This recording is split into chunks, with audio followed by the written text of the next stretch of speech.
Hello friends, welcome to our channel. இன்றைக்கி நம்ம என்ன ரெசிபி பார்க்க போகிறோன்னா ஓணம் ஸ்பெஷல் பருப்பு கறி தான் பார்க்க போகிறோம். வாங்க எப்படி செய்கிறதுன்னு பார்க்கலாம்.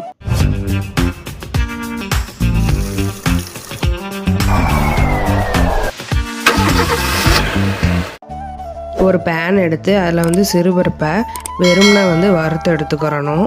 வறுத்து பருப்பு செஞ்சால் வாசனையாக இருக்கும். அதனால் ஃபஸ்ட்டு ட்ரை ரோஸ்ட் பண்ணிக்கிறணும்.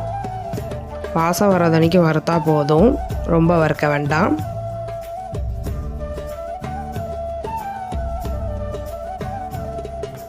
வாசம் வர்றதன்னைக்கு பருப்பை வறுத்தாச்சு. இப்போ நான் அதை குக்கரில் சேர்த்துக்கிறேன். ஒரு அட்டி தண்ணி ஊற்றி களைஞ்சிக்கிறணும். அப்புறம் தண்ணி ஊற்றி ஒரு 5 நிமிஷம் ஊற வச்சுக்கிறணும்.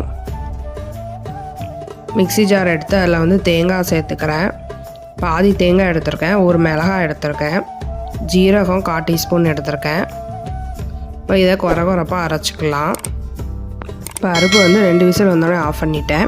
இப்போ எப்படி கொதிக்க வைக்கன்னு பார்த்துக்கலாம். மஞ்சத்தூள் சேர்த்துக்கிறேன். உப்பு தேவைக்கேற்ப சேர்த்துக்கிறேன்.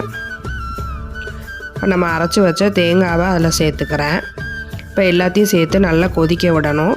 அந்த தேங்காயில் உள்ள பச்சை வடைலாம் போகணும். அது வரைக்கும் நல்லா கொதிக்க விட்டுக்கலாம்.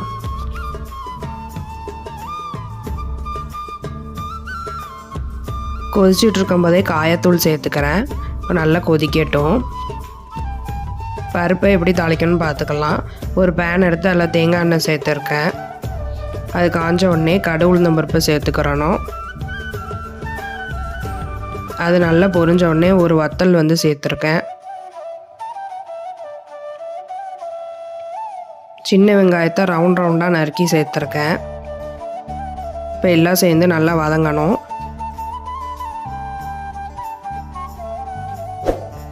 இப்போ நம்ம சேர்த்தது எல்லாமே நல்லா வதங்கிட்டு கடைசியாக கருவேப்பிலை சேர்த்துக்கிறேன். அதுவும் வதங்கினோடனே நம்ம கொதிக்க வச்சுருக்க பருப்பில் அதை சேர்த்துக்கிறணும். இப்போ நமக்கு பருப்பு கறி ரெடி ஆகிட்டு. நீங்களும் இதை மாதிரி ட்ரை பண்ணி பார்த்துட்டு எப்படி இருந்துச்சுன்னு மறக்காமல் கீழே கமெண்ட் பண்ணுங்கள் ஃப்ரெண்ட்ஸ். மீண்டும் சந்திப்போம். பாய்.